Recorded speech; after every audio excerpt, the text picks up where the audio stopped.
Welcome back to the show today. We're talking about the trade deadline and what it is, and more importantly, what it means for a team's season. The trade deadline is a date about halfway through the regular season, where after that point, teams are no longer allowed to make trades. This year, it's February 8th, 3 p.m. Eastern Standard Time. And then once the regular season ends and a team has been eliminated, then they can make trades again. But as long as your team is still playing, you can only acquire players through free agency, which you probably wouldn't do because if a player was good enough to play in the postseason, he would have been good enough to pick up during the regular season, right? Unless the player is a buyout guy and got bought out of his contract, but we're going to talk about that at the end. So as the trade deadline is approaching, we're starting to see teams give up on their season and trade away their good players in exchange for future draft picks or young undeveloped talent. Or if they want to do the opposite, if they want to go for it, if they want to trade their expiring contracts and their future draft picks for a player that could take them over the edge, maybe get them a championship. So let's talk about some trades that just happened, starting with the Toronto Raptors. The Toronto Raptors have decided that this is not their year to bring home the Larry O'Brien trophy. So they've decided to shed two of their three best players with OG Anunoby and Pascal Siakam. Let's start with the OG trade. OG is a full-grown NBA player. He's in his 7th year. Every season for the rest of OG's career, he should be on a team that is trying to win a championship. He is not a young player. He is not developing. He is what he is. He is a 3-and-D wing and one of the best 3-and-D wings in the league. And at this point, the Raptors don't want anyone who's the best at anything in the league. The Raptors are not trying to win this season. Well, if the Raptors aren't trying to win this season, are they trying to lose? No, not necessarily. They're trying to develop their future by giving their young players who they are trying to develop as much time on the court as possible. Think of it as planting seeds and then watering your plants. For a while, the Raptors are going to be a pile of dirt, but then in a few years, they're going to bloom into a championship-winning flower bed, ideally. So what seeds did the Toronto Raptors get back from the New York Knicks in exchange for OG? The first seed was Emmanuel Quickley, who's 24 and only in his 4th season in the league. Quickley was the backup point guard for the New York Knicks behind Jalen Brunson, and he's probably better than being a backup point guard. And that is why the Knicks decided to trade him. He was a bit redundant and his skills weren't being properly utilized. Now, the Raptors can start Emmanuel Quickley, because even if he's not at the level of being a starting point guard, they're not trying to win, so it doesn't even matter. Basically, they're getting a 3-month free trial of Emmanuel Quickley. And if they decide that he's not a good fit for them, he's a restricted free agent this offseason, so they can let him walk and sign with another team. The other seed that they got back is RJ Barrett, who is a starter. So Barrett is basically a diet OG Anunoby. He's not as good of a defender and his shooting isn't as good either. But RJ Barrett is still a good player who they think can get to the level of OG. He's also on a 4-year contract that isn't that expensive. In those 4 years, they're hoping that RJ can become the star player they believe he can be. And he's Canadian, so local boy makes good. The Raps also got a future 2nd-round pick, which I call the cinnamon twists of draft assets. In addition to trading OG, they also traded away their best player, Pascal Siakam. The Raptors got back Bruce Brown, which is good, but the real return was the 3 first-round picks. If you're rebuilding your team, what you really want is those first-round picks, because they're young players on long contracts that are cheap. The Raptors are throwing in the towel on this season for a hopeful future, while the Knicks are betting their future on hopefully winning the championship this season. So those are the two different routes you can go if you're a team during the trade deadline. Scrap your team for parts or buy parts from a team that is scrapping. Okay, you may think, well, the Wizards and the Pistons just made a trade. Neither of those teams are going for a championship, so what gives? Matter of fact, it's possible that both of them are already mathematically eliminated right now. Why would they trade with each other? Well, another thing a team might want to do before the trade deadline is clear cap space. The Pistons had a player in Marvin Bagley who's going to make $12.5 million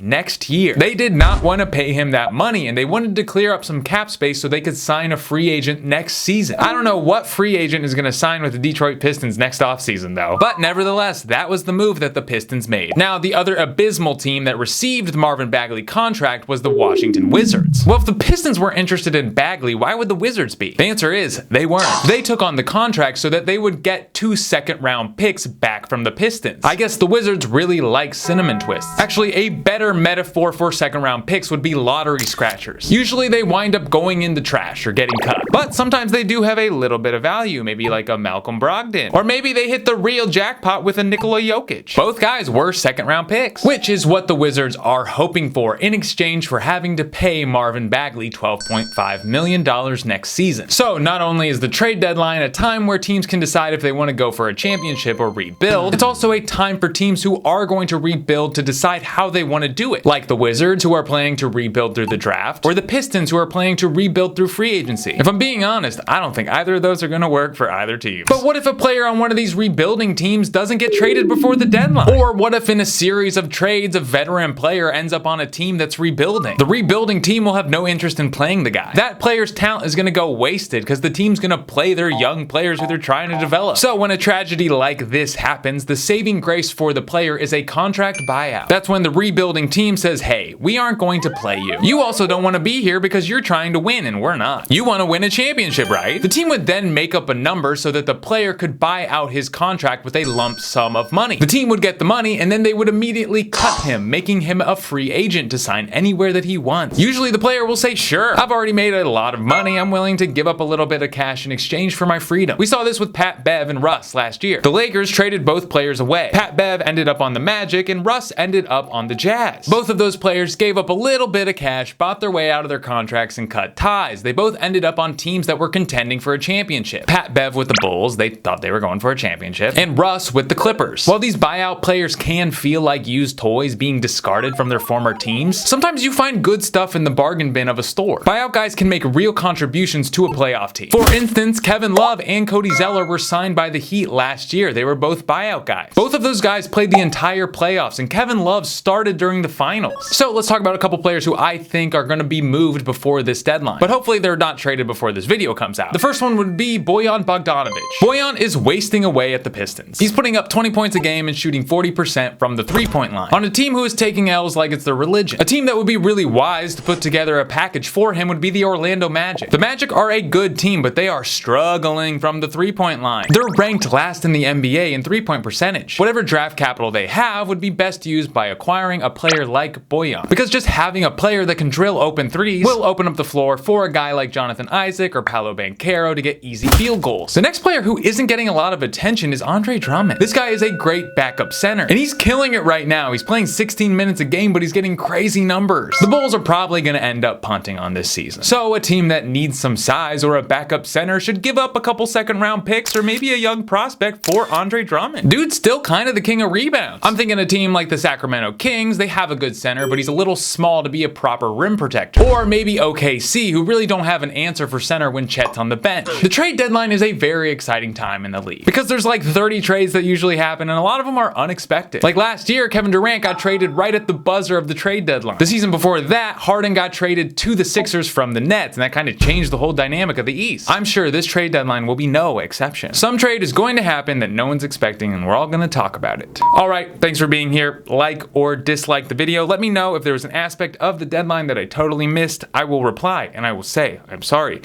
I wish you a good day and a good life. All the love, all the power.